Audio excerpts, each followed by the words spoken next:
Bonjour, bienvenue au nom de Etika, TAC Luxembourg, Fondation Caritas, l'Action Solidarité Tiers-Monde, Frères des Hommes, Meng Landwirtschaft et j'en ai oublié un, SOS Main, voilà. Donc bienvenue au nom de toutes ces associations et ONG de Luxembourg pour une conférence qui a pour objet la régulation des prix agricoles, qui ne fait effectivement pas les gros titres des médias aujourd'hui, et Dieu sait pourtant que c'est un sujet important. Aussi bien pour les personnes qui, au nord comme au sud, sont directement dépendantes de ces prix et dont la survie économique, voire physique, est en jeu. Donc voilà, nous vous remercions d'être venus aussi nombreux donc sur ce sujet-là. Nous avons le plaisir pour ceci d'accueillir Jacques Berthelot, qui est un des spécialistes français, même européens, sur ces questions, depuis longtemps, qui a travaillé dessus. Et donc, il pourra nous éclairer avec des chiffres tout récents sur la situation actuelle sur les prix agricoles.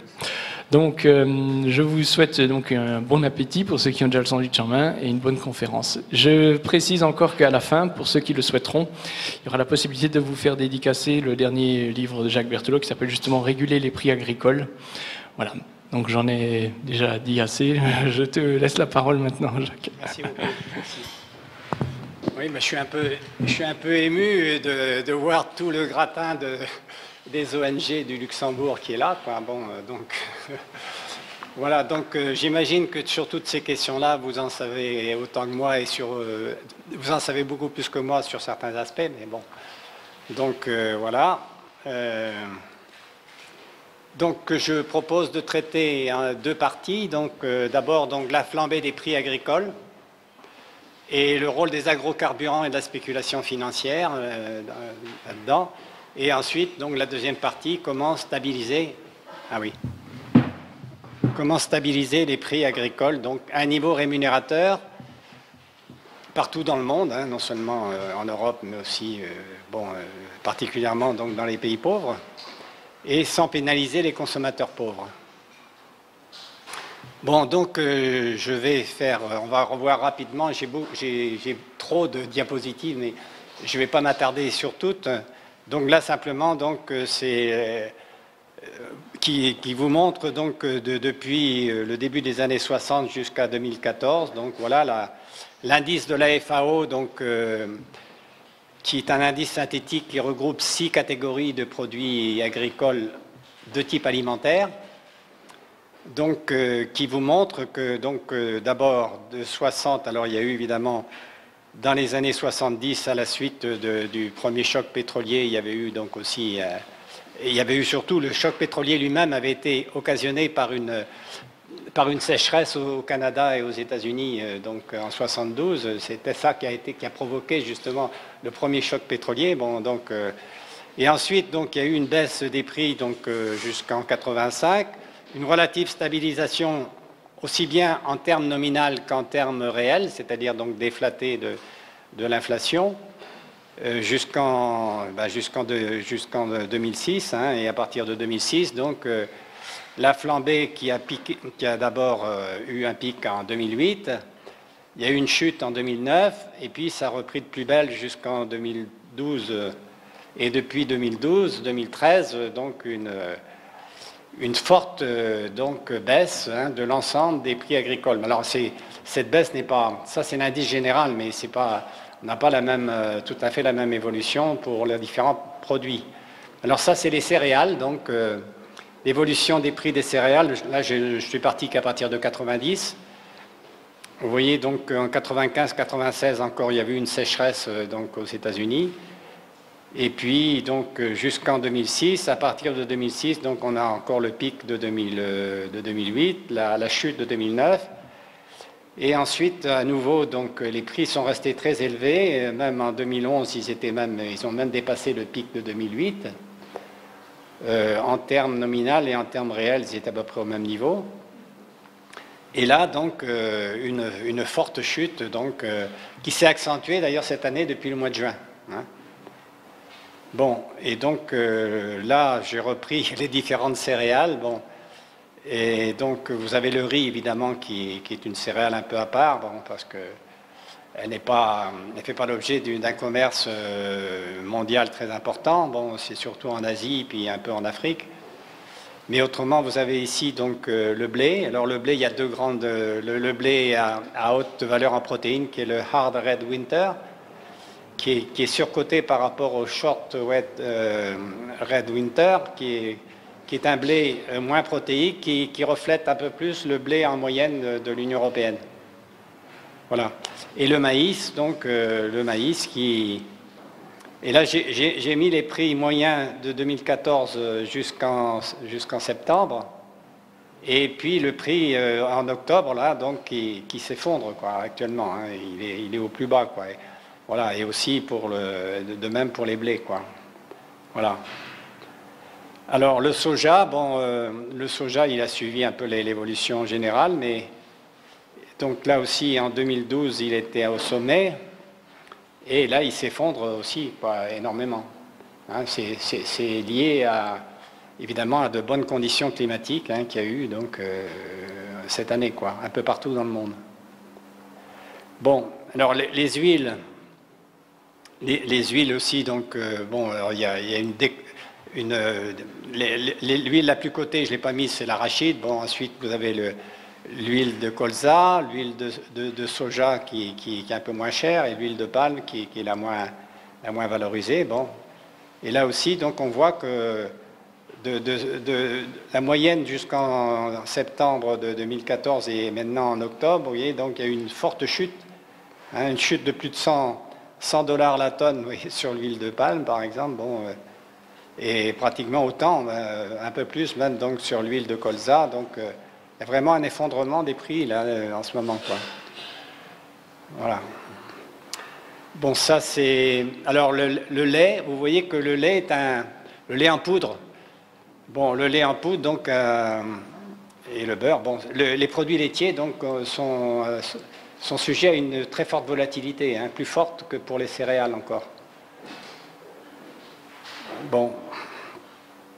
Et donc là aussi, on voit qu'entre 2014 et octobre, là, vous voyez donc une chute très accentuée, hein, vous voyez, entre 4 158 € là, donc pour le beurre, bon, vous voyez donc il est passé à 3 200. Et une chute de plus d'un tiers hein, des prix là ces derniers mois, quoi. Voilà.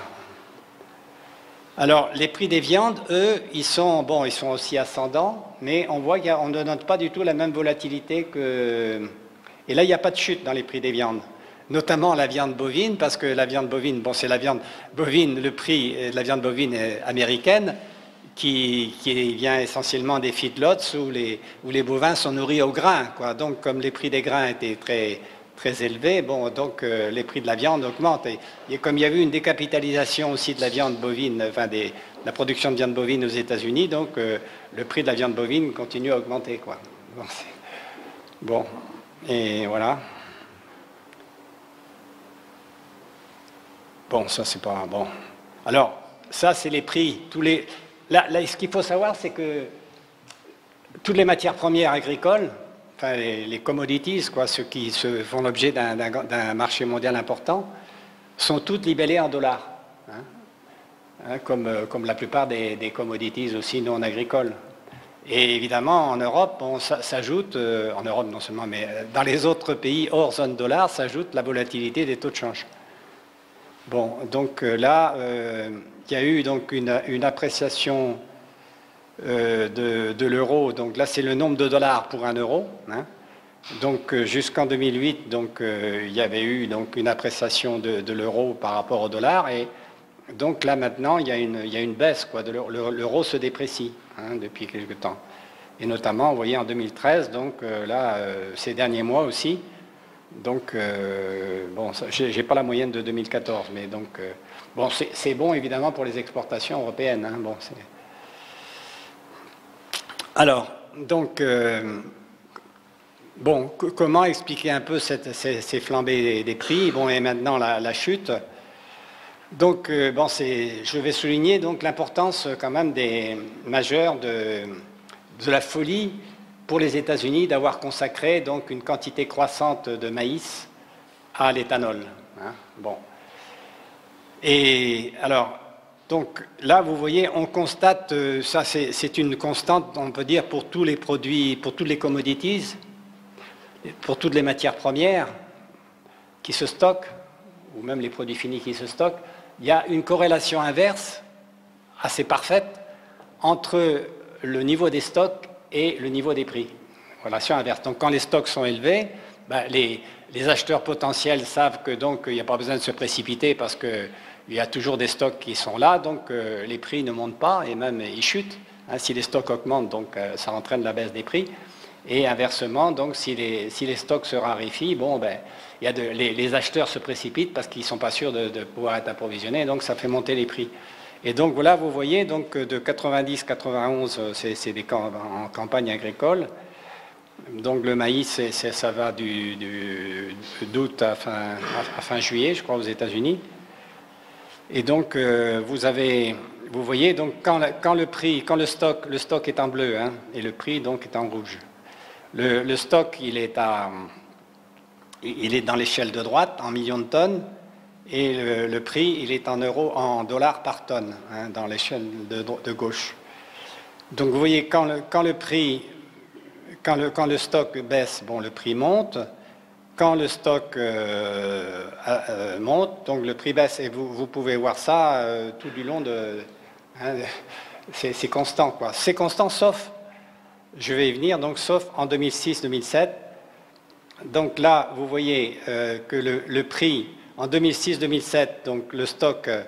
D'abord, prenons avant, donc depuis 2004-2005, donc le stock baisse, il baisse fortement en 2006-2007, donc le prix augmente, mais ensuite le stock augmente, mais le prix continue à augmenter aussi.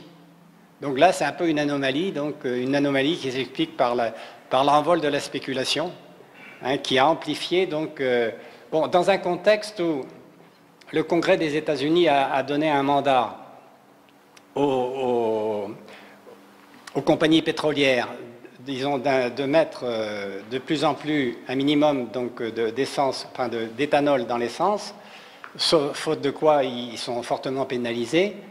Donc, dans un contexte où le prix du pétrole augmente, on sait que le prix de l'éthanol augmente, et donc la perspective d'avoir à la fois un prix de l'éthanol qui va augmenter et une contrainte de mettre de plus en plus d'éthanol fait que malgré que le stock ait augmenté, disons donc que la spéculation donc, financière, notamment les fonds sur indice de commodity, dans lesquels l'indice notamment qui s'appelle maintenant Bloomberg, avant ça avait un autre nom, mais dans lesquels les commodities, notamment le maïs, le blé, etc., le soja, représentent à peu près 28% de l'ensemble de la valeur donc, de cet indice.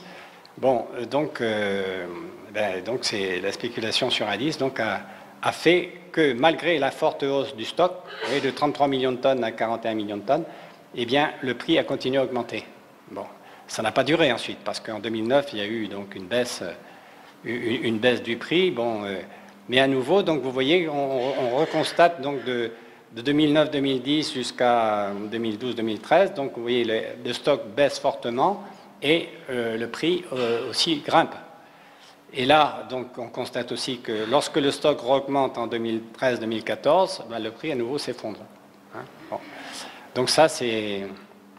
Alors, comme les États-Unis donc, sont faiseurs du prix mondial, hein, ils sont faiseurs du prix mondial de tous les grains. Alors, par les grains, c'est non seulement les céréales, mais c'est aussi le soja, c'est même le coton. Hein, bon.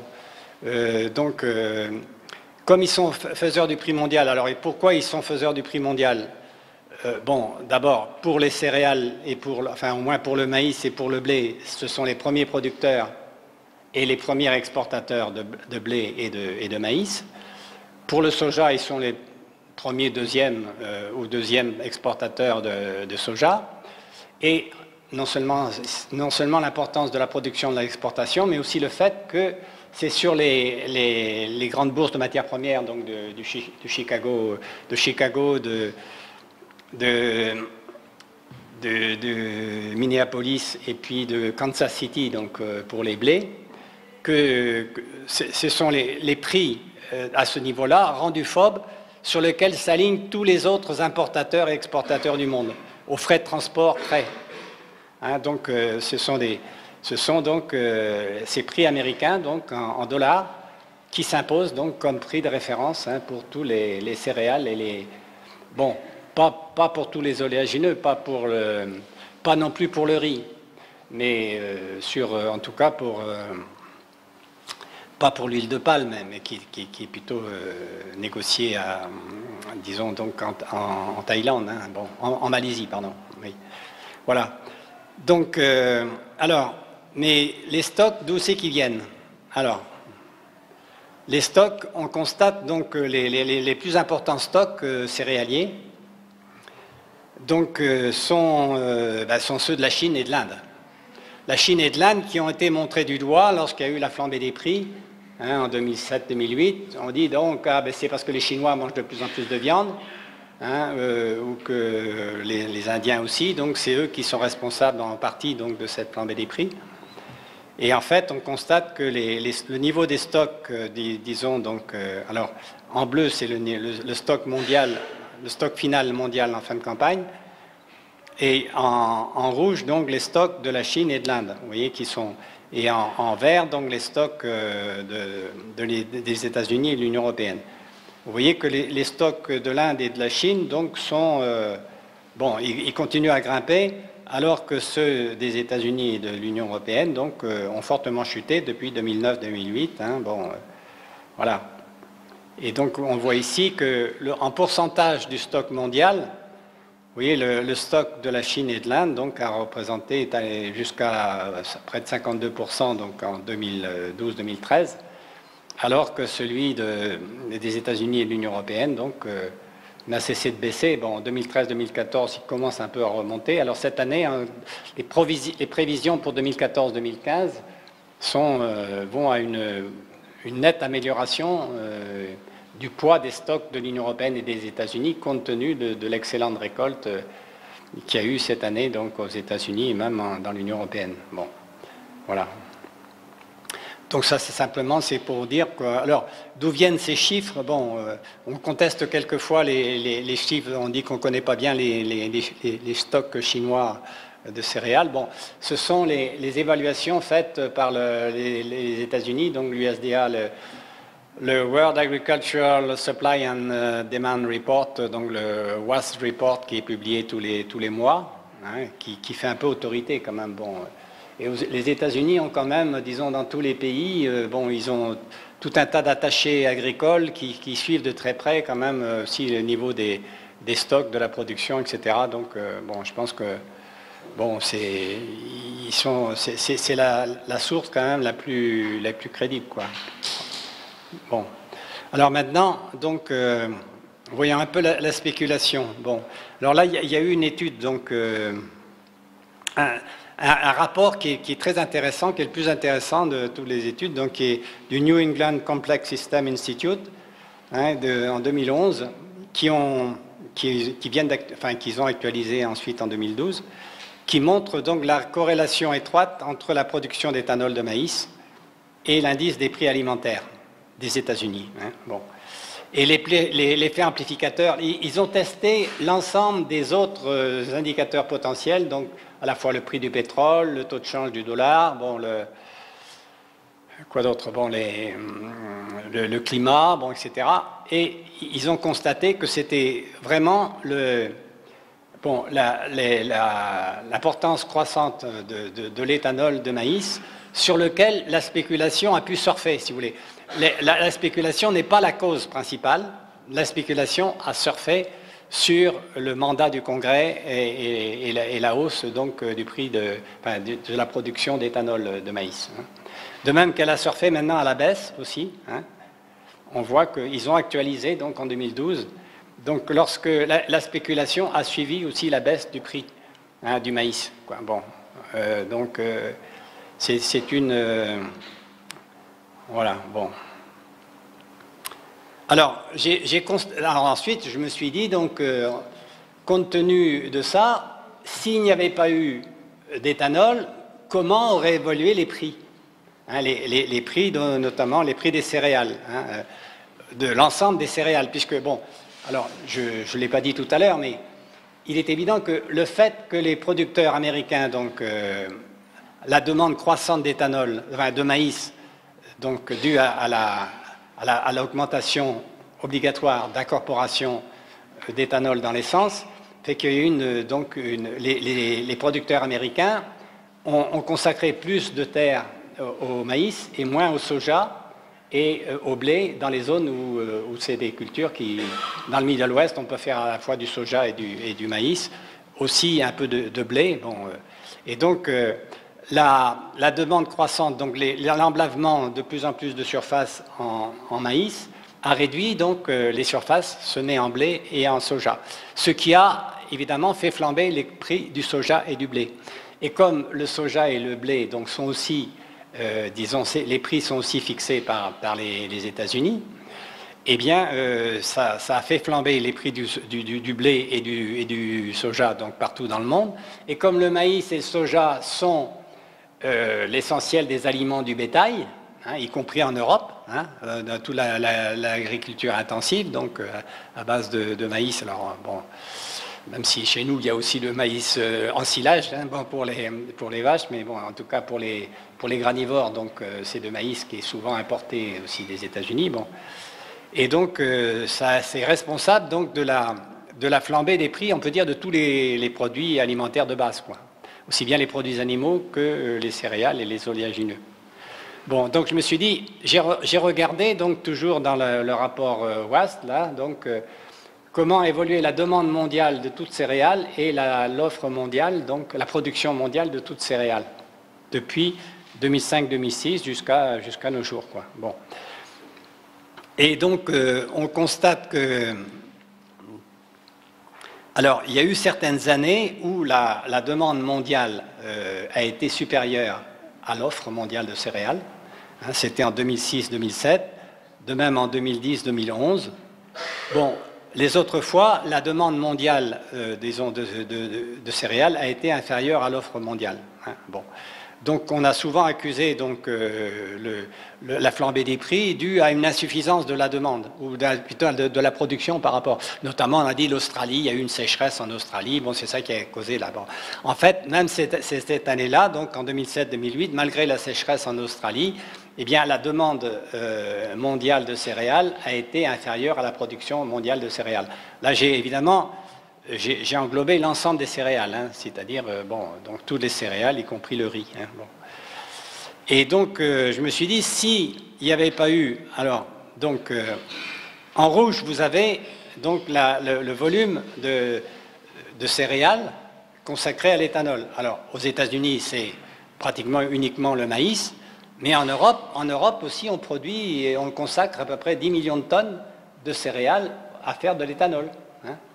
On consacre aussi un peu de betterave, hein, mais on fait aussi évidemment avec l'huile de colza, on fait aussi du biodiesel, mais il y a à peu près 10 millions de tonnes ces dernières années donc, de céréales, dont à peu près la moitié du blé. Il y a du blé, il y a un peu de maïs, il y a un peu d'orge, il y a un peu de tout, quoi. Bon, du seigle. Voilà. Et donc, s'il n'y avait pas eu toutes ces céréales consacrées à l'éthanol, eh bien, elles se seraient rajoutées évidemment à la production. Et donc, au total, on a en vert, donc on a l'excédent de la production mondiale de céréales par rapport à la demande mondiale de céréales, s'il n'y avait pas eu donc les céréales qui étaient transformées en éthanol. Et c'est-à-dire que donc cette forte hausse des stocks, puisque donc quand il y a un excédent de la production sur la demande, on constitue de stocks, donc, donc les stocks croissants donc, aurait provoqué, au lieu de la flambée des prix, aurait provoqué un effondrement des prix des céréales. Et on n'aurait pas eu, les émeutes de la faim, on n'aurait pas eu beaucoup de choses. Hein, et donc, bon, ça, c'est quand même quelque chose dont il faut avoir conscience, quoi. Alors maintenant, malgré que la production d'éthanol reste identique, hein, il y a toujours autant, même un tout petit peu plus encore aux États-Unis, donc... eh bien, malgré ça, donc, les prix s'effondrent. Mais on pourrait dire, donc, s'il n'y avait pas l'éthanol, on pourrait dire renverser la chose. Heureusement, on pourrait dire heureusement qu'il y a l'éthanol parce que les prix s'effondrent moins, quoi. Bon, oui, mais bon, c'est quand même un argumentaire qu'on peut contrer quand même, hein, parce que bon, Si les prix sont trop bas, eh bien, les pays peuvent toujours se protéger, ils peuvent trouver des solutions hein, pour lutter contre la forte baisse des prix. Bon. Voilà. Alors, donc, il y a eu la spéculation concerne aussi l'Union européenne hein, sur les prix, sur les céréales. Hein. Bon, dans l'Union européenne, on estime qu'il y a relativement peu de producteurs de céréales qui se couvrent sur les marchés à terme, hein, qui achètent des contrats à terme ou des options. On estime que c'est à peu près entre 3 à 10% des agriculteurs contre à peu près un tiers aux États-Unis. Mais bon, les agriculteurs européens, quand même, disons les plus gros, bon, ils se protègent indirectement par le biais des coopératives, hein, ou de ceux qui leur... C'est pas les agriculteurs qui... Les agriculteurs vendent disons, à l'avance, mais à un prix fixe. C'est pas négociable. Donc, ils font une vente ferme, hein, donc à la récolte, donc qui passe un contrat avec la coopérative ou avec un négociant privé. Bon. Et c'est la coopérative ou le négociant privé qui, elle, intervient donc sur le marché, sur le marché à terme, notamment sur le contrat blé-meunier, par exemple. Donc alors là, vous voyez ici donc les positions ouvertes, c'est-à-dire l'ensemble des contrats qui n'ont pas encore été dénoués, donc qui restent encore en vigueur. Donc sur le contrat à terme et option du blé-meunier, donc sur le Life Euronext, bon, on voit que ça augmente aussi beaucoup, quoi, hein, bon, d'année en année. Alors, bon, il y a un rapport donc, de Myriam van der Stichel donc, au Parlement européen, récent, là, donc, sur justement le rôle de la spéculation sur les marchés agricoles. Hein. C'est un rapport très intéressant. Bon, ben, elle conclut que l'Union européenne donc, ne met pas, disons, n'aide pas vraiment les agriculteurs à mieux gérer les risques, y compris donc sur les risques liés à cette forte volatilité des prix. La réforme en cours des marchés financiers n'a rien fait pour assurer que la couverture des risques par les marchés de produits dérivés donc n'est pas adaptée vraiment au marché au comptant auquel font face les agriculteurs. Donc, et que, en fait, les autorités de l'Union européenne donc, ne font vraiment rien, enfin ne contrôlent pas réellement les fonds spéculatifs hein, qui interviennent sur les dérivés agricoles. Bon, ici au Luxembourg, vous êtes beaucoup mieux placé que moi pour suivre toutes ces questions de près. Bon, donc je ne vais pas m'étendre. Alors maintenant, voyons un peu.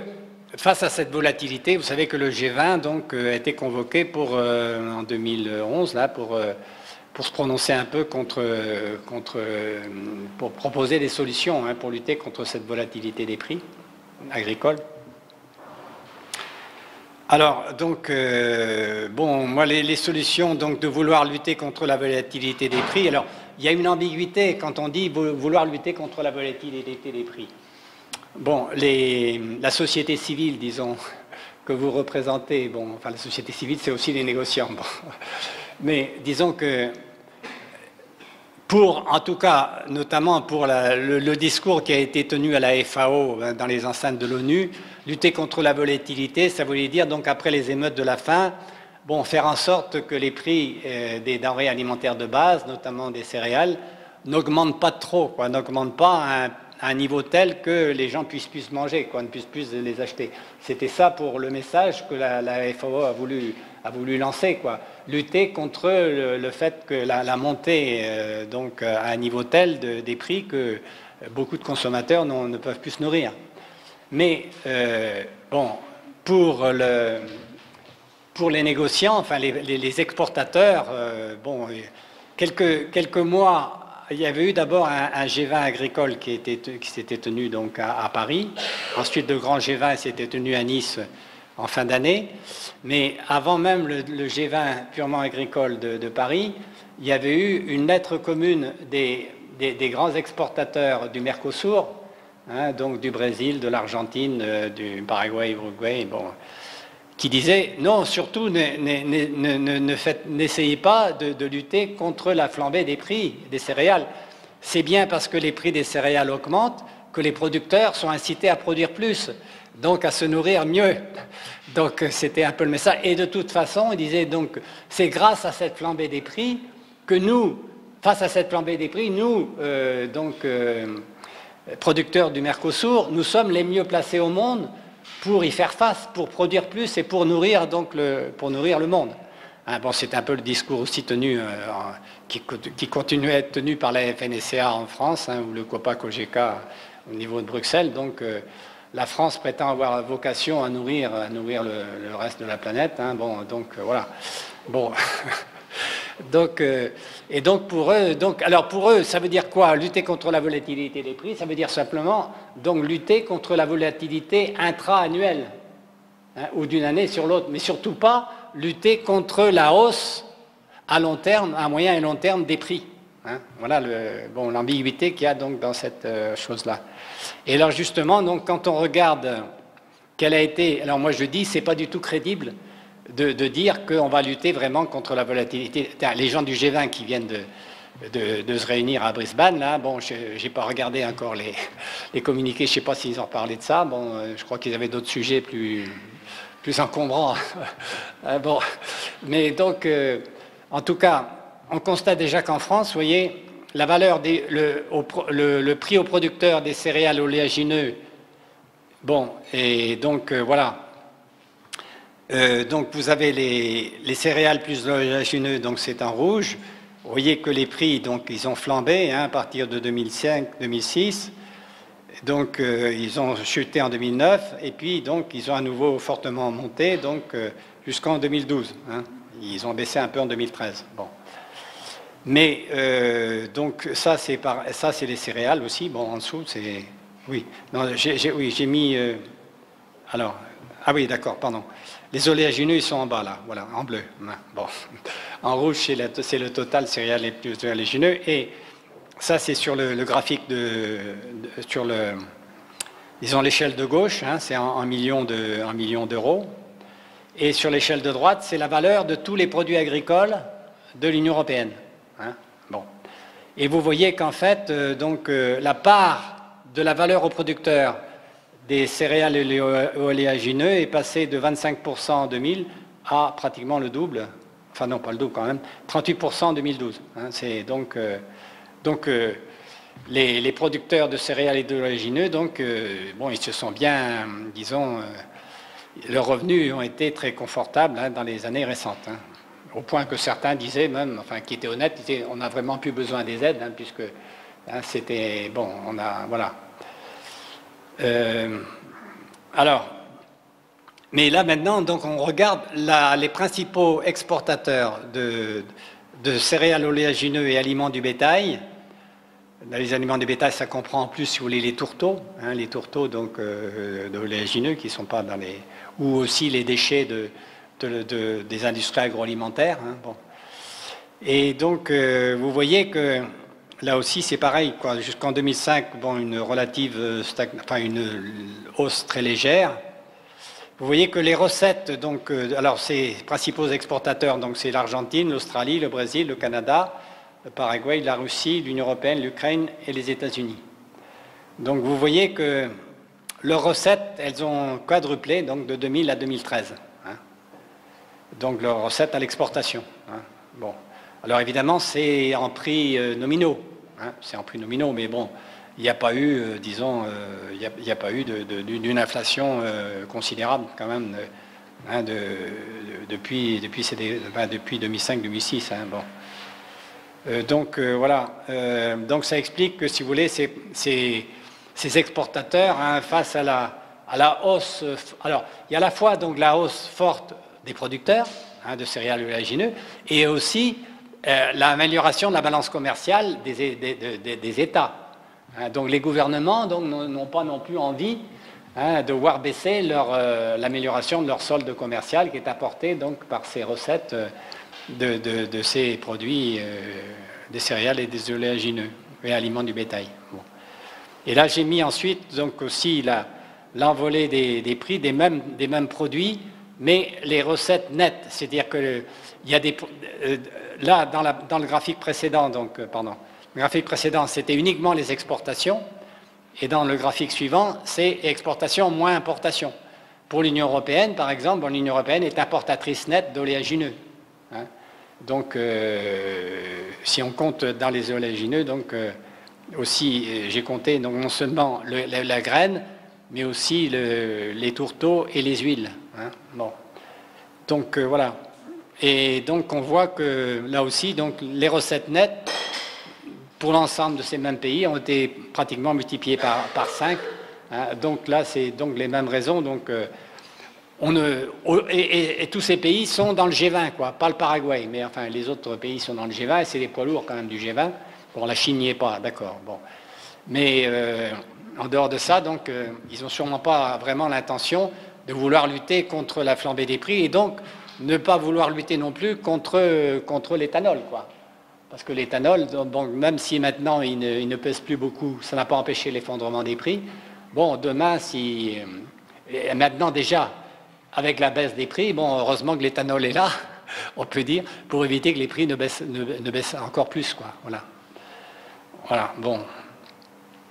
Et alors, là, évidemment, cette flambée de l'éthanol, il a été alimenté par les fortes subventions à l'éthanol, hein, aux États-Unis comme dans l'Europe. Donc, l'éthanol de maïs, alors la principale subvention, c'était le crédit de taxe donc, accordé disons, donc, aux pétroliers, enfin aux compagnies pétrolières donc, qui incorporent l'éthanol. Donc ils ont eu disons, le fait qu'ils incorporent l'éthanol, ça a été détaxé par rapport aux taxes qui pèsent normalement sur l'essence. Hein, voilà. Et donc, mais ensuite, vous avez aussi évidemment les subventions au maïs. Hein, les subventions au maïs qui ont, malgré donc qui reste très importante. Hein. Bon, encore en 2011-2012, vous avez près de 2 milliards d'euros, de dollars, pardon, donc de subventions au maïs. Et maintenant, de plus en plus, ce qui pèse dans les subventions américaines, c'est les subventions aux assurances. Et donc, les assurances, donc, maintenant, c'est plus de 9 milliards de dollars donc, par an hein, de subventions aux assurances aux États-Unis. Alors, depuis qu'on a fait disparaître maintenant donc, les Fixed Direct Payments, les aides directes fixes, donc avec le nouveau Farm Bill, hein, depuis le mois de février de cette année, donc les assurances, au contraire, vont encore, le poids des subventions aux assurances va encore augmenter. Bon. Mais vous voyez aussi, alors ça c'est aussi les subventions au biodiesel, c'est moins important, bon, parce que le graphique n'est pas, enfin disons c'est pas le même, mais le biodiesel, il n'y en a pas beaucoup encore aux États-Unis, il y en a beaucoup moins qu'en Europe, mais bon, c'est quand même, les subventions sont plus importantes en fait. Le crédit de taxe au biodiesel, il est supérieur à celui disons à l'éthanol. Voilà, donc c'est pas négligeable. Et alors dans l'Union européenne aussi, donc vous avez des subventions hein, aux produits agricoles d'agrocarburants, donc Là, vous n'avez pas le total, mais j'ai mis donc... ah si, le total, vous avez le total, donc 1,5 milliard d'euros quand même, hein, en 2011-2012. Hein, et là, c'est uniquement... bon, vous avez aussi le biodiesel, mais vous n'avez pas les subventions dont profitent les producteurs de betteraves, hein, qui sont transformés aussi en éthanol, hein, et je ne l'ai pas mis là. Bon, vous voyez, donc c'est pas négligeable non plus, quoi. Voilà, bon... Et il y a en plus la détaxation. Alors la détaxation, donc ce qui équivaut, si vous voulez, au crédit de taxe des États-Unis, mais la détaxation n'est pas homogène du tout dans tous les pays de l'Union européenne. Donc on n'a pas les chiffres, on n'a pas un chiffre commun. Donc moi, je l'ai mis que pour la France. Hein. Là, il y a eu une baisse de cette détaxation, mais bon, ça reste encore pas nul, quoi. Hein. Bon, pas loin de 500 millions d'euros quand même, quoi. Bon, voilà. Alors, maintenant, une autre prescription du G20, c'était de dire donc, bon, il faut supprimer les restrictions à l'exportation. C'est parce que l'Inde, bon, il y a eu de nombreux pays qui ont mis avec la flambée des prix à partir de 2006-2007, de nombreux pays ont mis des embargos, soit des embargos totaux à interdiction d'exporter, le blé ou le riz, soit uniquement des taxes. Hein. Bon. Et donc, Et donc, le discours dominant donc, de la FAO, de la Banque mondiale, etc., c'était de dire donc, ce sont ces restrictions à l'exportation qui sont la cause essentielle, au moins une cause très importante donc, de cette flambée des prix. Donc, on avait dit, donc, mais parce que là, le discours, c'est le discours dominant à l'OMC, le discours, c'est que les intérêts offensifs des membres de l'OMC ou des pays en général, c'est-à-dire le droit d'accéder au marché des autres, c'est un droit donc qu'on ne peut pas contester, quoi. Donc on considère que les pays qui ont un potentiel d'exportation, ils ont le droit, disons, d'exporter donc à tout prix. On n'a pas le droit de les empêcher d'exporter dans un pays par des barrières, quelles qu'elles soient, quoi. Aussi bien les droits de douane que les taxes à l'exportation qu'un pays met pour réserver sa production, donc d'abord privilégier donc le fait que les prix n'augmentent pas trop dans le pays, donc où il y a des consommateurs pauvres. Et donc moi je trouve qu'il était tout à fait logique que l'Inde, notamment, mette un embargo sur ses exportations de riz, parce que l'Inde est quand même, c'est le pays qui, malgré ses taux de croissance élevés aussi, disons depuis 10 ans, c'est quand même le pays qui a le plus de gens qui ont faim. Plus de 150 millions qui meurent de faim, quoi, en Inde. Encore. L'Inde, à elle seule, a plus d'affamés que l'ensemble de l'Afrique subsaharienne, qui en est à peu près à 235 millions d'affamés, quoi. Donc c'est tout à fait logique que tant qu'il n'y a pas un gouvernement mondial qui peut assurer la sécurité alimentaire, que c'est un devoir, à mon avis, des gouvernements de d'abord assurer la sécurité de leurs citoyens pauvres. Les autres, alors, disons que ça a sûrement fait du tort. Alors, on a dit, alors pour le riz notamment, c'est vrai que là, il y a eu, disons, il y a eu un effet certain, quoi. Notamment sur les Philippines, par exemple, etc. Mais les Philippines eux-mêmes, disons, face à cette flambée du riz, pour assurer, ils ont acheté le riz à n'importe quel prix, quoi. Ils ont importé alors que le prix du riz était déjà à $1000 la tonne, quoi. Mais en même temps, c'est aussi un avertissement, à mon avis, aux pays qui ont un potentiel de production, qui se disent donc, si chaque pays a le droit, et même à mon avis le devoir, d'assurer d'abord la sécurité alimentaire de ses citoyens, il faut se dire que peut-être il y aura des moments où on ne pourra pas trouver sur le marché mondial, disons, des produits à un prix accessible. Donc on a intérêt, nous aussi, à essayer d'avoir une production minimale, ce qui explique notamment la position du Japon et de la Corée. Le Japon qui maintient donc, qui avait ouvert un quota tarifaire, donc où il était obligé d'importer 8% de sa consommation en riz, mais en riz qu'il ne consommait pas et qui refilait ensuite au titre. Alors c'était le riz qui en général venait de Californie, donc que le Japon donc ne consomme pas parce qu'il préfère son riz. Son riz qui coûte 5 à 6 fois le prix du riz mondial. Et actuellement, donc, ils vont supprimer le quota tarifaire et ils vont le remplacer par un droit de douane de 500%. Oui, ou même un peu plus. C'est la Corée qui a décidé de faire la même chose. Ils mettent un droit de douane de 500% donc, sur le riz. Oui. Et donc là, c'est aussi tout le débat qu'il y a actuellement. Là. Et Obama, donc, qui essaye à tout prix donc, de faire pression sur l'Inde. Sur l'Inde. Est-ce que c'est sur l'Inde ou sur la Chine? Non, c'est sur le Japon, justement. Sur le Japon, pour que dans le cadre du TTP, là, donc le projet de transpacifique, d'échange transatlantique, donc les États-Unis veulent absolument que le Japon cesse de protéger ses produits agricoles, notamment le riz, la viande, etc., de façon à pouvoir exporter plus, quoi. Mais donc là, les Japonais, donc ils résistent, et ils résisteront, à mon avis, ils ne plieront pas là-dessus, quoi. Bon, ils ont bien raison, hein. Bon. Voilà. Bon, donc,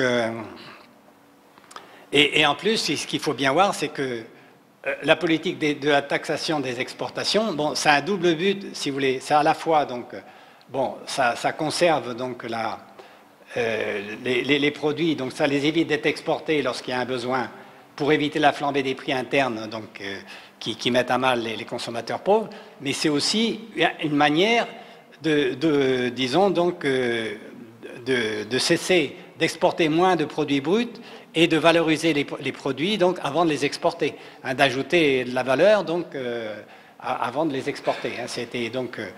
C'est une politique qui est suivie par beaucoup de pays, et même par exemple en Côte d'Ivoire, les taxes à l'exportation, ça apporte plus de recettes que les droits de douane à l'importation. Hein. Bon, et en fait, l'Union européenne l'a fait durant l'époque coloniale, c'est toujours ce qu'elle avait fait. Hein. Elle avait donc interdit à ses colonies d'exporter vers le reste du monde pour se réserver à bas prix donc, les matières premières venant de ces colonies. Quoi. Bon. Et l'Union européenne encore elle-même, en 96 et 97, lorsqu'il y avait eu une forte flambée des prix dus à la sécheresse aux États-Unis, eh bien, l'Union européenne a interdit l'exportation du blé. Hein. Bon, donc voilà. Et d'ailleurs, cette exportation, les taxes à l'exportation ne sont pas interdites par l'OMC. C'est autorisé donc par l'article 12 de l'accord sur l'agriculture. Hein. Bon. Et alors, ce que j'ai beaucoup apprécié, c'était au forum public de l'OMC en 2013, l'ancien ambassadeur de l'Inde, du Pakistan à l'OMC, Mansour Ahmad, a déclaré dans un panel qui était consacré justement aux taxes à l'exportation, il a dit, oui, mais vous, en fait, est-ce qu'on ne peut pas considérer que les 130 millions de tonnes de maïs que les États-Unis transforment en éthanol, est-ce que ça n'est pas une taxe à l'exportation des céréales? Hein? Bon, c'est exactement ça. Hein? Voilà, donc... alors, voilà, donc là, j'ai épuisé la première partie. Est-ce qu'on s'arrête là pour poser des questions ou est-ce qu'on continue dans la foulée sur... Hein? Il faut que j'aille plus vite parce que j'étais un peu long, là. Hein? Bon, alors... bon, la sécurité alimentaire, donc, elle augmente en Afrique subsaharienne. Hein? Bon, 214 millions, d'ailleurs, j'ai dit 235, 214 millions dans les dernières statistiques de la FAO. Donc, s'il y a près de 24% de sous-nutris, de la population qui sont sous-nutris, donc chroniques en Afrique subsaharienne, leur nombre absolu augmente, même si le pourcentage de la population baisse. Bon. De 2001 à 2011, le déficit alimentaire donc, a augmenté 33% par an. Mais si on enlève les exportations de café, cacao et thé et épices, qui ne sont pas des produits alimentaires de base, eh bien, le déficit est passé de, en gros, 4 milliards de dollars à près de 20 milliards de dollars. Hein. Donc, c'est énorme quand même. Hein. Bon. Et en Afrique de l'Ouest, donc, le déficit, il a augmenté de 14% par an. Bon, de moins de 733 millions de dollars à 3 milliards d'euros. Mais là aussi, si vous enlevez l'excédent en café cacao, hein, donc le déficit, il a été multiplié par 3,5, quoi, hein, de près de 3 milliards à près de 11 milliards de dollars. Hein. Bon. Donc, moi je dis donc face aux fausses solutions du G20, hein, donc, eh bien, il faut en fait simplement constater que appliquer les mêmes recettes que les pays industrialisés ont appliquées pour arriver au niveau où ils sont. Hein, vous avez sûrement tous entendu parler, sinon lu, le livre de Ah Jun Chong, c'est-à-dire donc Kicking Away the Ladder, hein, écarter l'échelle qui nous a permis d'arriver là où on est, à ne plus permettre aux autres pays donc de protéger leurs industries naissantes et leur agriculture comme nous on l'a fait pendant des décennies, hein, voire des siècles. Et donc voilà. Donc tous les pays industrialisés aujourd'hui, y compris les pays du Sud qui se sont industrialisés, sont tous passés par une phase de forte protection de leur agriculture. Et aujourd'hui encore, les deux premiers dragons, je ne sais plus si c'était dragons qu'on appelait donc la Taïwan et la Corée du Sud, hein, c'est les deux premiers dragons dans les années 60-70, ils sont passés par des protections très fortes de l'agriculture et aujourd'hui encore, ça reste les pays dont les taux de protection agricole sont parmi les plus élevés. J'ai fait allusion tout à l'heure à la Corée, mais bon, donc voilà. Et donc, en plus, ces pays, comme les nôtres, l'Union européenne, elles subventionnent fortement ces produits. Donc les subventions qui ont été accordées à les aides directes à partir de 92, lorsqu'on a changé les règles de la PAC, on est passé disons, de prix rémunérateurs à, donc on a fait baisser les prix d'intervention, les prix garantis, les prix minimums. On les a compensés par des aides directes. Ben, ces aides directes ont permis aux transformateurs d'avoir moins besoin d'importer puisqu'ils trouvaient sur le marché intérieur des produits à un prix inférieur, un prix qui se rapprochait du prix mondial. Donc les subventions ont un effet de substitution à l'importation, donc devraient s'ajouter aux droits de douane pour avoir un droit de douane total, quoi, hein, qui incorpore donc l'effet de protection dû à la subvention. Bon, donc... Et donc le problème, c'est qu'aujourd'hui, donc aussi bien l'OMC que depuis, qui est en stand-by là depuis 2001, bon, malgré l'accord sur la facilitation des échanges à Bali en décembre dernier, bon, donc le problème, c'est qu'aujourd'hui, de plus en plus, donc dans tous ces accords bilatéraux, l'Union européenne en tête avec les États-Unis, bon, donc dénie aux pays le droit de protéger leur marché agricole. Hein, et donc et revendiquent le droit d'accéder à leur marché, donc de les obliger à ouvrir leur marché, bon, alors qu'ils n'ont pas, eux, les moyens de subventionner leur agriculture. Hein. Et alors là, il est intéressant de constater que même au sein de l'Afrique subsaharienne, il y a un contre-exemple. Enfin, si vous comparez l'East African Community, donc c'est-à-dire le Kenya, le Burundi, le Rwanda, la Tanzanie et l'Ouganda, donc, ils ont des droits de douane élevés sur leurs produits alimentaires de base, à l'inverse de l'Afrique de l'Ouest. Donc, vous voyez que pour le riz, le droit de douane en Afrique de l'Ouest, il est de 10%, et la dépendance des importations, c'est-à-dire donc le pourcentage de la consommation intérieure qui est importée, est de 43% en Afrique de l'Ouest, hein, en 2011. Alors que pour les produits laitiers, le droit de douane, c'est essentiellement d'ailleurs en Afrique subsaharienne, 95% des produits laitiers, ça correspond à la poudre de lait grasse ou maigre. Hein. Donc le droit de douane sur la poudre de lait en Afrique de l'Ouest, enfin la CEDEAO exactement, est de 5%, moyennant quoi 31,5% de la consommation de lait en équivalent lait. Hein, si vous transformez le beurre, etc., le fromage, il n'en consomme pas beaucoup. Hein. Donc en équivalent lait, donc voilà, 31% donc, est importé. Pour les viandes, vous avez un droit de douane de 20%, 11,5% est importé, mais ils consomment peu de viande parce qu'ils sont très pauvres, hein, de toute façon. Bon. Alors maintenant, vous regardez l'Afrique de l'Est, comment ils font. Bon, sur le riz, ils ont un droit de 35%, et encore, ce droit a été abaissé, parce que normalement, dans leur tarif extérieur commun, il est de 75%. Mais à cause de la flambée des prix, ils l'ont abaissé à 35%. Et donc là, ils n'importent que... Enfin, le pourcentage de la consommation importée est de 24%. Pour les produits laitiers, ils ont un droit de douane de 60%, contrairement aux 5% vous voyez, de l'Afrique de l'Ouest. Moyennant quoi, ils n'importent pratiquement pas. 1% de leur consommation de produits laitiers est importée. Pour la viande, encore moins. Donc, ils ont un droit de 25%. 0,30% de leur consommation est importée. Vous voyez que même au sein même de l'Afrique, on peut constater. Donc, alors maintenant, c'est la folie furieuse. Je ne sais pas si vous avez vu, mais depuis une semaine, donc, ils ont décidé de créer une grande zone de libre-échange dans toute l'Afrique de l'Est, depuis l'Égypte jusqu'à Cape Town. Hein. Donc, c'est-à-dire à la fois le COMESA, l'IAC, donc l'East African Community, et puis la SADC, l'Afrique australe. Ils ont un projet de faire un grand marché unique, enfin, donc une zone de libre-échange. C'est la folie furieuse si vous regardez l'Afrique de l'Est. Parce que, bon, le droit de douane sur le riz, par exemple, en Afrique du Sud, il est 0. Dans la SADC, tous les pays, d'ailleurs, bizarrement, l'Afrique du Sud ne produit pas de riz, 1000 tonnes par an. Hein, les statistiques de la FAO pour 2013. Bon.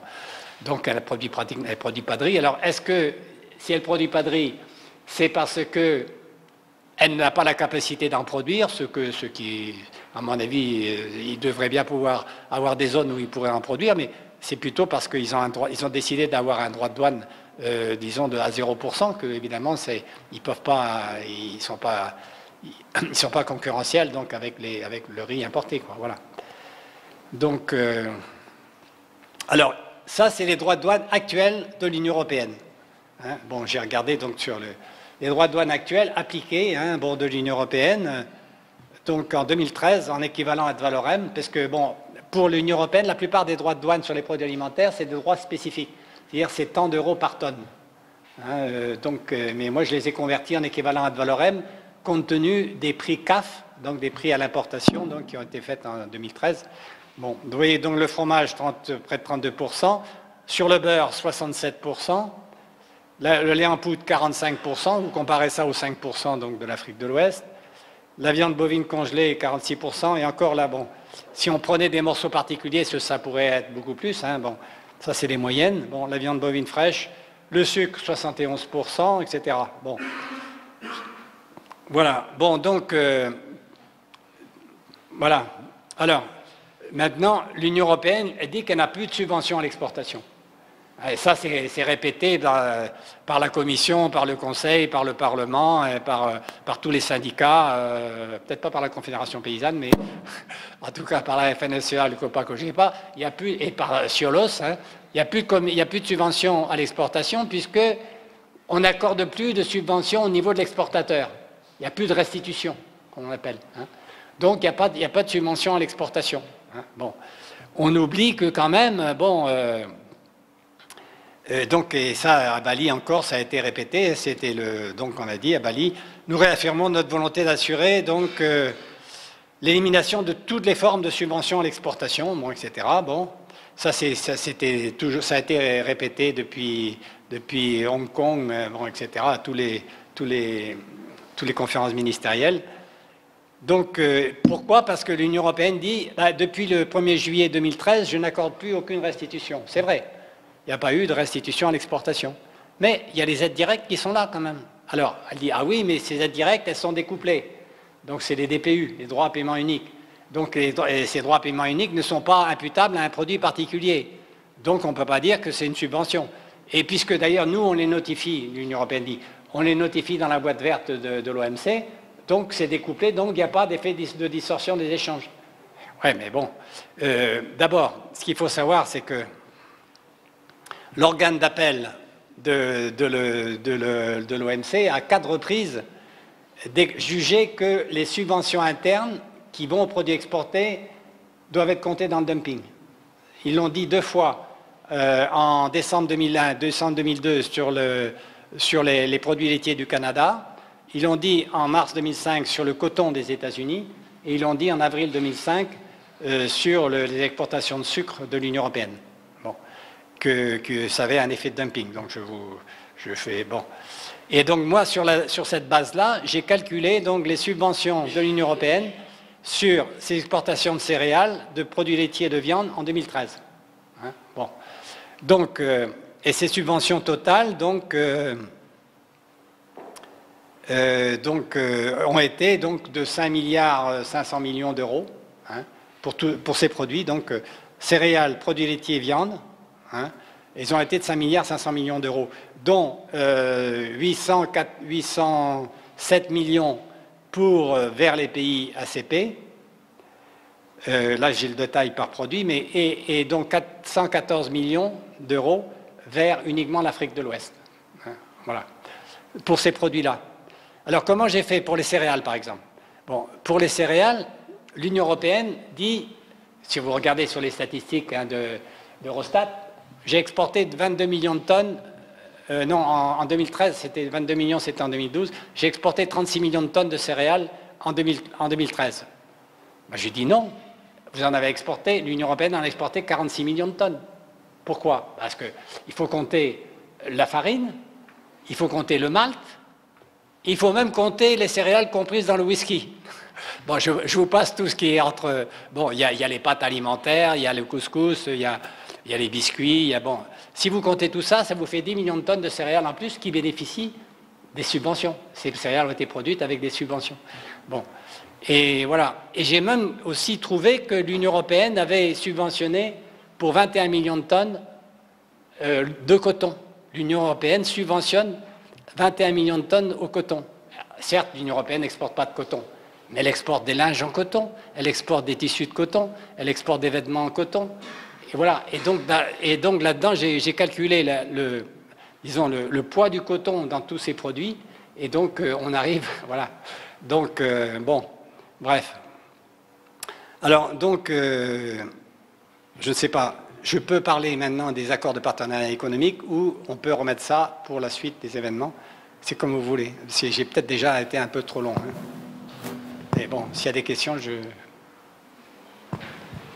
Oui, je propose qu'on utilise encore le temps qui nous reste pour faire passer le micro dans le public. Donc si jamais il y a des personnes qui souhaitent poser une question à Jacques Berthelot ou faire un commentaire, qui n'hésitent pas à lever le bras et je leur donnerai le micro. Voilà.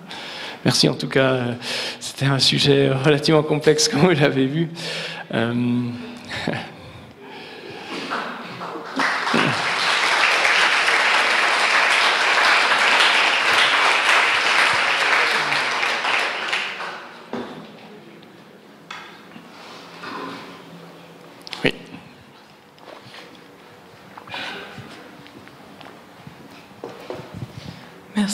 Merci pour la présentation. Bonjour. J'avais une petite question par rapport aux droits de douane quand vous disiez qu'il y avait une situation différente en Afrique de l'Est et en Afrique de l'Ouest. Qu'en Afrique de l'Est, ils ont pu garder des droits de douane assez élevés. Qu'est-ce qui explique ça? Parce qu'on a l'impression que l'Union européenne ou l'OMC est vraiment très stricte sur les accords de libre-échange et force justement les pays africains, enfin les pays ACP à limiter ces droits de douane. Comment ça se fait qu'en Afrique de l'Est, ils aient pu conserver ça et qu'on mette peut-être plus de pression sur les pays d'Afrique de l'Ouest? Bon, je réponds tout de suite ou quoi? S'il y a d'autres questions, on peut faire peut-être une série. Je ne sais pas si... Je vois pas d'autres bras pour l'instant. Donc je réponds directement là-dessus. Hein. Bon, disons que... Bon, la plupart des pays d'Afrique subsaharienne étaient aussi membres de l'OMC, ou le sont devenus depuis 1995. Bon. En Afrique de l'Ouest, par exemple, bon, il n'y a que le Libéria qui n'est pas encore membre de l'OMC. Son processus est en cours. Tous les autres étaient déjà membres de l'OMC avant l'indépendance. Ils étaient des anciennes colonies. Bon, ils ont hérité de, si vous voulez, donc des droits de douane. Enfin, disons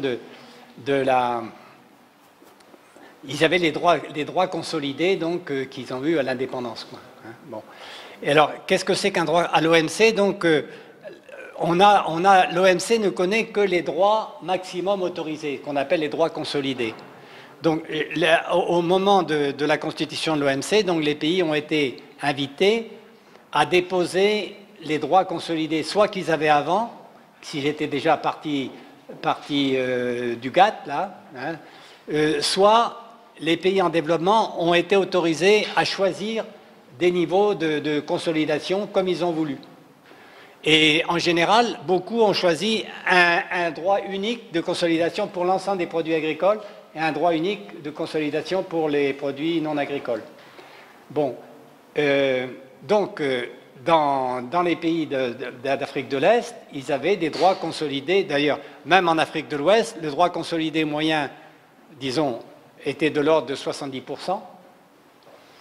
Auxquels s'ajoutent d'autres droits et taxes qu'ils ont aussi consolidés, mais ça c'est un autre aspect. Bon. Et en Afrique de l'Est, bon, ils avaient des droits consolidés largement supérieurs à 60%. Et il se trouve que le Kenya, qui est le principal quand même producteur de produits laitiers de cette région, il avait un droit appliqué de 25% jusqu'en 1999. Et il a monté à 40% en 2002. Il était encore importateur net de produits laitiers. Et il a monté à 60% en 2004. Et depuis 2004, le Kenya est devenu exportateur net de produits laitiers. Et le Kenya la consommation moyenne de produits laitiers est de l'ordre de 100 litres par habitant. alors qu'elle est de 35 litres pour l'ensemble de l'Afrique subsaharienne, et elle n'est que de 16 litres en Afrique de l'Ouest. Et d'ailleurs, en Afrique de l'Ouest, sur ces 16 litres, donc on a vu 32% sont importés. Hein. Bon, donc, disons, je complète, c'est-à-dire l'absurdité avec, je fais une ouverture sur, avec les accords de partenariat économique. Donc, il y a l'accord de partenariat économique avec l'Afrique de l'Ouest qui a été signé, enfin paraphé le 10 juillet, celui avec l'Afrique de l'Est qui a été paraphé disons, beaucoup plus récemment, hein, bon, le 16 octobre, je crois. Bon. Mais dans le texte de ces APE, il est dit que ces communautés économiques régionales, donc l'Afrique de l'Ouest ou l'East African Community, n'ont pas le droit d'augmenter leurs droits de douane appliqués au moment de la mise en œuvre de l'APE. C'est-à-dire que donc, l'Afrique de l'Ouest ne pourra pas augmenter son droit de douane au-delà de 5% sur la poudre de lait, alors que l'Afrique de l'Est, qui en est à 60%, ne pourra pas l'augmenter, mais elle reste à 60%. Donc, vous voyez l'absurdité. Donc, on reconnaît pas à l'Afrique de l'Ouest d'avoir au moins le droit, soit d'avoir les droits de douane aussi élevés que ceux de l'Union européenne, qui sur les produits laitiers, donc je vous le dis, sont de l'ordre de 70%, et au moins d'avoir le droit de douane de l'Afrique de l'Est. C'est une absurdité totale. Quoi. Bon. Donc, je ne sais pas si j'ai répondu à votre question à peu près. Hein. Donc, chaque pays est libre d'augmenter, était libre. Avant, maintenant, il y a la contrainte supplémentaire de l'APE, s'il est ratifié. Espérons qu'il faut vous mobiliser pour qu'il ne le soit pas. Bon. Mais donc, vis-à-vis de l'OMC, chaque pays a le droit d'augmenter ses droits appliqués tant qu'il ne dépasse pas les droits consolidés. Mais l'absurdité du système actuel, c'est que les communautés économiques régionales ont mis en œuvre des tarifs extérieurs communs. C'est le cas dans la CEDEAO, qui est un tarif extérieur commun, on a créé une 5e bande à 35% qui va être effective à partir du 1er janvier prochain. Jusqu'à présent, c'est uniquement 20% le droit maximum, alors que chacun des pays a des droits consolidés bien supérieurs. Mais comme ces communautés économiques régionales ne sont pas elles-mêmes membres de l'OMC, contrairement à l'Union européenne, l'Union européenne, c'est elle qui négocie au nom des 28 États membres. Et donc le tarif extérieur commun de l'Union européenne, bon, c'est celui-là qui vaut.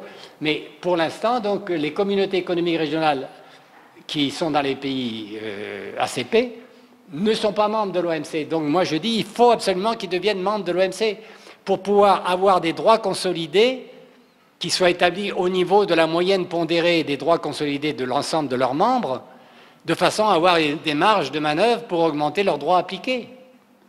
Sinon, donc c'est absurde. Il y a un potentiel ou alors il faudrait que les pays refusent donc sortent de l'intégration régionale en cours pour pouvoir eux-mêmes, donc vis-à-vis de l'OMC, augmenter leurs droits de façon à protéger leur marché. Bon, mais c'est absurde parce que on les oblige, alors que le salut quand même de ces petits micro-États, c'est quand même de construire des entités régionales, des marchés communs forts. Eh bien là, tant qu'ils ne seront pas membres de l'OMC, et en fait, les accords de l'APE actuels empêchent ces pays de devenir membres de l'OMC, de fait. Bon. Il y a d'autres questions? Oui.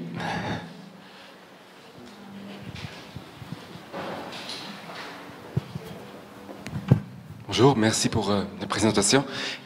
J'ai une question concernant les subventions. Pensez-vous que ce serait peut-être une idée de diminuer les subventions et quelles seront les conditions et conséquences de cela c'est quand même beaucoup d'argent qui est mis dans la production de légumes ou de céréales qui pourraient être utilisés autrement. Et est-ce que c'est vraiment nécessaire que les producteurs reçoivent des subventions en Europe ou... Oui. Bon, alors, ce qu'on peut dire, c'est que chaque pays devrait avoir le droit d'utiliser les outils économiques pour assurer sa souveraineté alimentaire.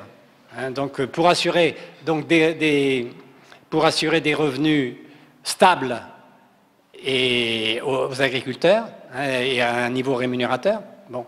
Et pour ça, donc, il doit avoir le droit d'utiliser tous les moyens possibles, à la fois la protection à l'importation, les subventions. Mais le problème, il ne faut pas qu'il fasse du tort aux agriculteurs et disons, aux populations du reste du monde. Donc, chaque pays devrait avoir le droit. Donc, alors, on peut toujours dire, c'est ce que disent souvent d'ailleurs ceux qui préconisent à la fois de maintenir les subventions européennes et en même temps de s'ouvrir les marchés des autres pays. Ils disent, ah oui, mais ils n'ont qu'à faire comme nous, ils n'ont qu'à mieux se protéger. Le problème, c'est que dans les pays les plus pauvres, donc ils sont sous la politique économique n'est plus faite par eux, et elle est faite par la Banque mondiale, le FMI, et maintenant aussi par tous les prêteurs. Et donc ils ne sont pas vraiment libres de leur politique économique. Hein. Il y a eu donc les plans d'ajustement structurel, donc qui les ont obligés en fait à baisser leurs droits de douane. Hein, et donc de toute façon, ces pays n'ont pas les moyens financiers de subventionner leurs agriculteurs. A fortiori en Afrique subsaharienne où 60% des actifs sont dans l'agriculture. Donc ils n'ont pas les moyens, ils n'ont pas ces moyens. Donc pour eux, la seule façon d'assurer donc des prix rémunérateurs, c'est d'avoir une protection à l'importation. Donc et une protection qui soit efficace, c'est-à-dire qui ne soit pas des droits ad valorem qui suivent la volatilité des prix mondiaux, mais qui, au contraire, fasse qu'aucun produit ne puisse rentrer à un niveau inférieur à un niveau qui assure un prix rémunérateur à la majorité des agriculteurs. Ça a été les prélèvements variables qui ont assuré la formidable expansion de l'agriculture européenne, donc jusqu'à l'OMC. Hein, donc aucun produit ne pouvait rentrer à un niveau inférieur au prix, le prix de seuil, hein, qui ramenait à la zone de production, assurait un prix rémunérateur donc à la majorité des agriculteurs. Hein. Donc c'est ça qu'il faut pouvoir faire. Il faut pouvoir le faire dans les pays, à la fois parce qu'on sait qu'on n'a pas fini avec la dérégulation, la mondialisation, enfin la libéralisation des marchés. La volatilité va de plus en plus être là. Hein, et donc, pour se prémunir de ça, il faut absolument pouvoir refonder les revenus dans les pays où il n'y a pas les moyens de subventionner, donc par des prix, donc par des protections à l'importation du type prélèvement variable, hein, qui empêchent les produits de rentrer à un niveau inférieur au prix en monnaie nationale, en monnaie locale. Donc voilà. Alors. Bon, j'ai perdu le fil de ce que je voulais dire. Oui. Est-ce que, complémentaire à ça, il faudrait aussi donner la chance à ces pays de transformer les matières premières dans leur pays, justement, s'ils les exportent, chez un prix beaucoup plus élevé, quoi.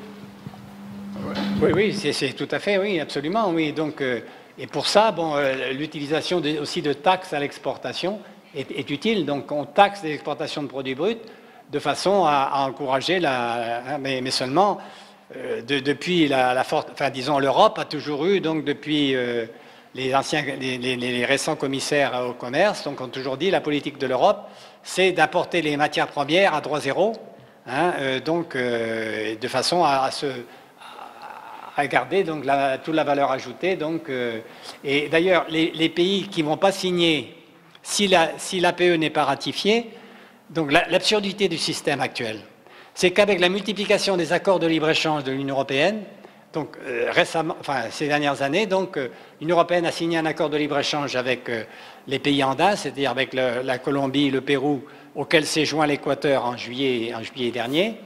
Elle avait signé aussi un accord avec 6 pays d'Amérique centrale.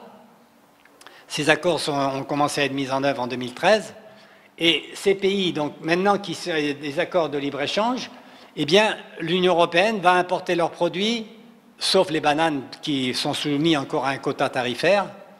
Non, ils ne sont pas soumis à un quota tarifaire, mais ils sont soumis à un droit de douane qui va baisser, qui sera de 75 € la tonne. Tous les autres produits vont être importés à droit nul.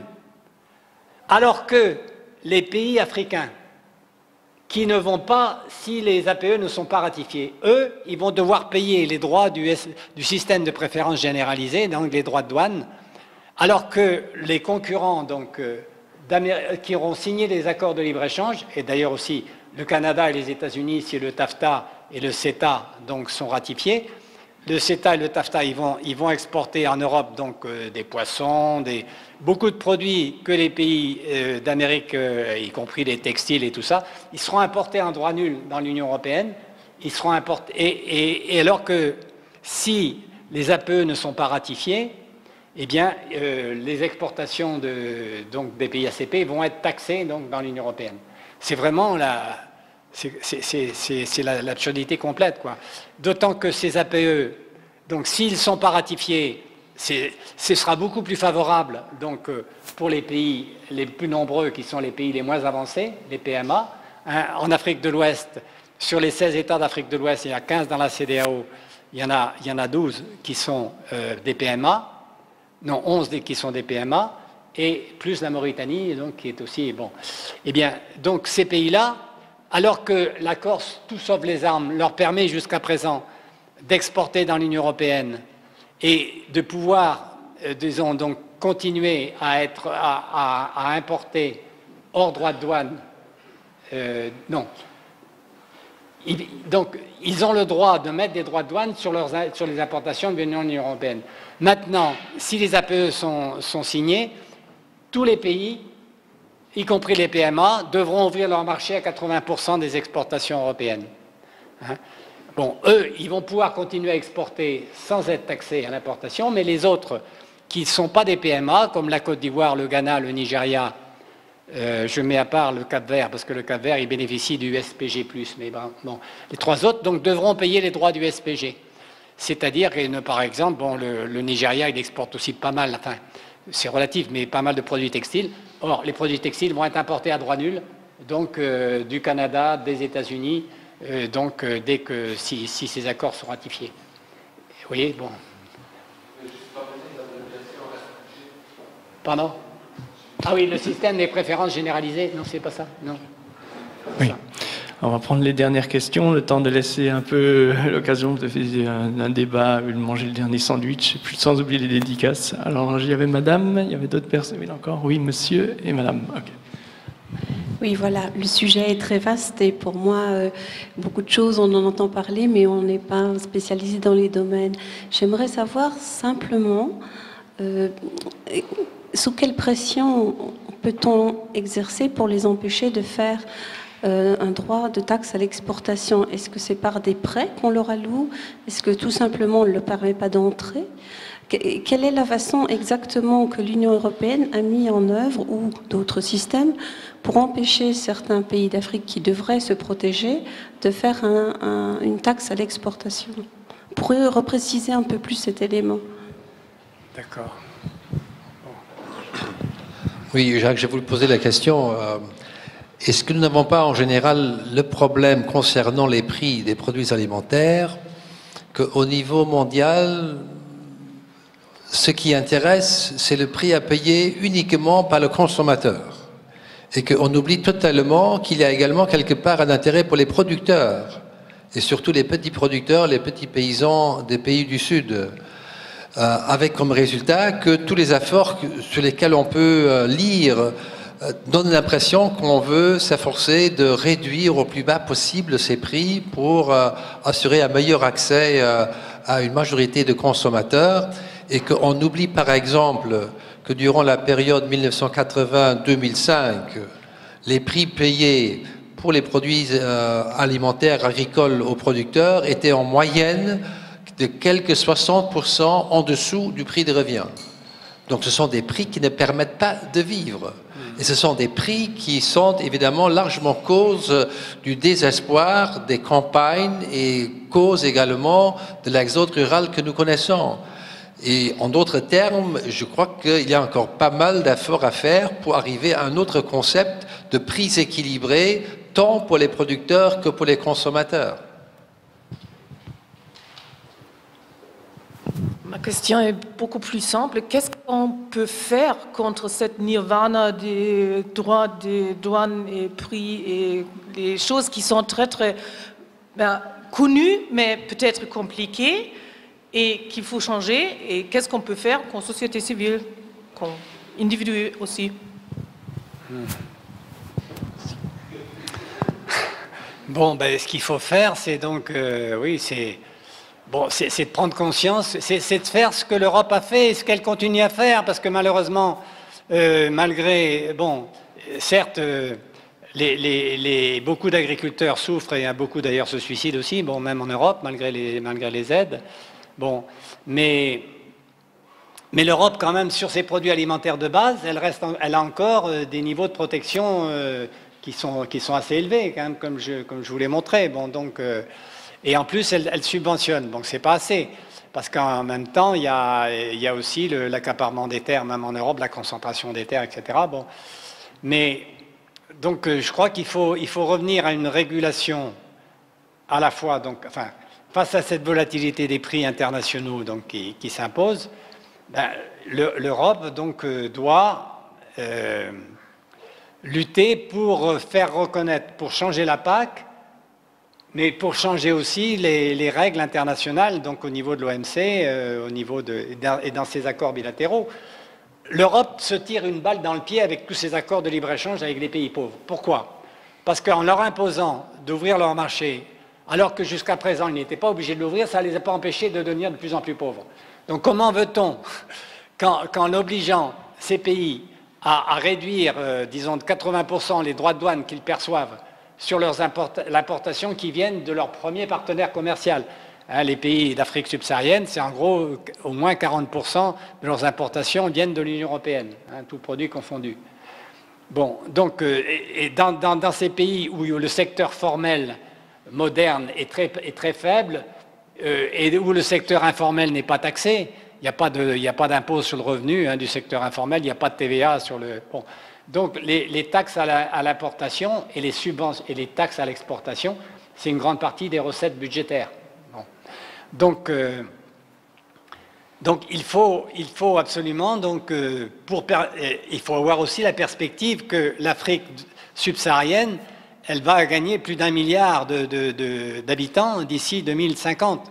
Que l'Afrique de l'Ouest à elle seule, qui fait 340 millions d'habitants aujourd'hui, elle en fera 510 millions en 2030, d'ici 15 ans, c'est-à-dire elle fera autant que la population de l'Union européenne, et en 2050, elle en fera 807 millions. Ça, c'est les prévisions moyennes de... Bon. Et alors que l'Europe, elle sera toujours à 500 millions d'habitants en 2050. Bon. Donc, il y a un défi énorme pour les PME européennes face à ces 800 millions.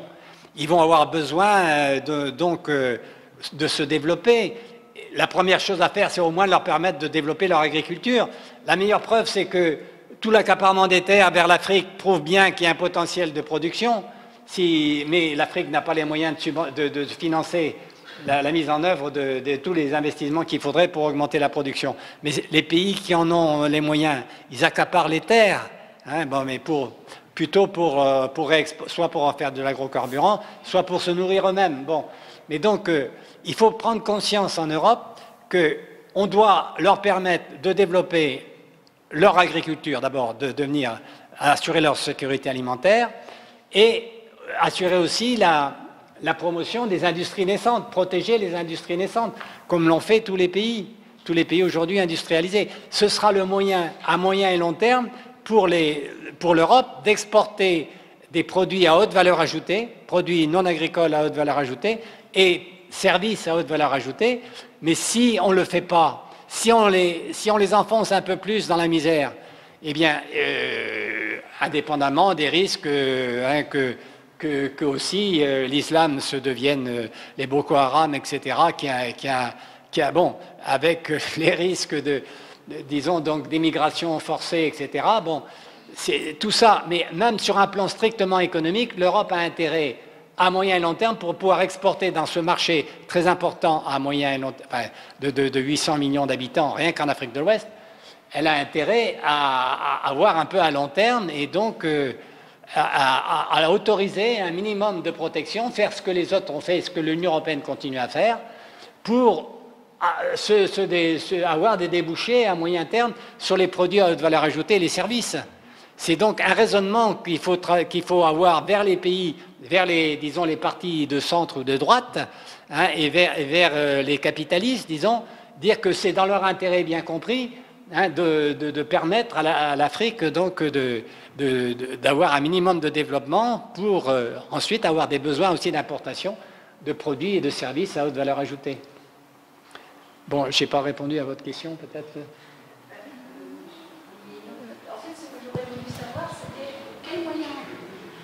Ce que je voulais savoir, c'est quels moyens de pression, uniquement financière, ou comment peuvent-ils empêcher un pays de faire une taxe à l'exportation en cours? Ben, c'est dans le texte de l'accord de partenariat économique qui a été signé en Afrique de l'Ouest, en Afrique de l'Est et à la SADC. C'est marqué noir sur blanc. Je ne pourrais pas vous donner l'article, le numéro de l'article, mais bon, c'est explicite. Hein, et les taxes à l'exportation, ils ne pourront pas, ce qui est dit, c'est qu'ils ne pourront pas augmenter les taxes à l'exportation au-delà de leur niveau actuel, sauf après négociation avec l'Union européenne. Voilà. Or, comme ils vont perdre déjà beaucoup de taxes à l'importation, hein, parce que donc ils sont obligés d'ouvrir 80% de leur marché, bon, et qu'en plus, comme il n'y aura pas de taxes à l'importation, il va y avoir un détournement de trafic, c'est-à-dire que beaucoup d'importations qui venaient des pays tiers, eh bien, ils viendront de l'Union européenne, puisque sur les produits qui seront importés de l'Union européenne, il n'y aura pas de taxe à l'importation. Donc, il y aura un détournement. Donc, ils vont perdre des droits de douane aussi là-dessus. Et donc, on ne va pas les autoriser à augmenter leurs ressources budgétaires par les taxes à l'exportation, alors que leur population va augmenter beaucoup. C'est complètement aberrant, quoi. Donc, franchement, c'est... Ah ben voilà, bon, alors l'intérêt des pays, il est nul, parce que l'intérêt des pays... Il faut bien voir ce que ces pays... Bon, alors, c'est tout l'intérêt des présidents, c'est pas l'intérêt du peuple. Hein, bon, voilà, premièrement. Ils n'ont pas écouté leur société civile, hein, qui leur disait le contraire. Hein, bon. Et en plus, si vous voulez, moi j'ai fait le calcul. Vous pouvez aller sur le site de Solidarité, vous trouverez tous les calculs. S'ils ne signent pas, donc il y aura des taxes les taxes à payer donc, à l'exportation de ce qu'ils ont exporté en 2013. Pour l'Afrique de l'Ouest, ils auront 150 millions d'euros à payer sur ce qu'ils ont exporté en 2013. Hein, pour le Ghana, la Côte d'Ivoire, le Nigeria. Bon. Mais s'ils le signent, l'APE, ils vont perdre 2,5 milliards d'euros. Parce que, alors, pas tout de suite, ça va être progressivement, ça va s'étaler sur 20 ans. Ils vont perdre 750 millions d'euros d'ici 5 ans. Donc, pendant les 5 premières années, il n'y aura pas de taxe. Mais déjà, ils vont être obligés d'ouvrir et perdre 750 millions d'euros en année 5, si vous voulez, ou le 1er janvier de l'année 6. Et en année 20 et après, ils vont perdre 2,5 milliards d'euros. Alors que s'ils ne signent pas, ils perdront 150 millions d'euros. Mais pourquoi... Alors, bon, il y a un homme qui est responsable de tout ça. Un homme, essentiellement, c'est un Français. Il s'appelle Robert Fabre. Il possède 210 millions... Il exporte 210 000 tonnes de bananes de Côte d'Ivoire, 50 000 tonnes du Ghana. Il exporte 200 000 tonnes de bananes du Cameroun. Il exporte 30 000 tonnes d'ananas de Côte d'Ivoire, 10 000 tonnes d'ananas du Ghana. Et ce monsieur, il est propriétaire à 100% donc de tout ça. Bon, et évidemment, il a ses entrées tous les ans. Il va voir les présidents qui se sont succédés en Côte d'Ivoire, bon, les présidents du Cameroun, etc. Et voilà, c'est ce monsieur. Et en plus, il s'est fait octroyer des subventions il ne paye pas de droits de douane sur les pesticides et les engrais qu'il utilise pour produire ses bananes et ses ananas. Voilà. Bon. Et en plus, il a une subvention. Alors, moyennant quoi, il a créé un dispensaire, et un dispensaire villageois, etc. Bon, il a fait des bonnes œuvres donc pour se faire avoir avec Madame la Présidente qui a été inaugurée ça. Bon, voilà un peu donc les coulisses, si vous voulez, qui font que il a accompagné, ce monsieur a accompagné donc François Hollande lorsqu'il est allé visiter Ouattara donc en juillet dernier. Il n'était pas le seul, il y avait Bolloré, il y avait tout un tas d'autres, Bouygues et compagnie, hein, qui font la pluie et le beau temps dans ces pays. Bon, donc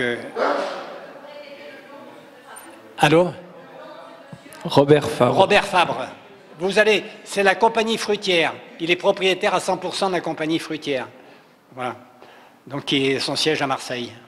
Et en même temps, il possède aussi les bateaux qui transportent les bananes, etc. Bon, Voilà.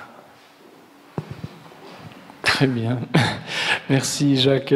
Alors, vu que le temps nous presse un peu, je rappelle que pour ceux qui le souhaitent, vous pouvez vous faire dédicacer donc, le livre de M. Berthelot.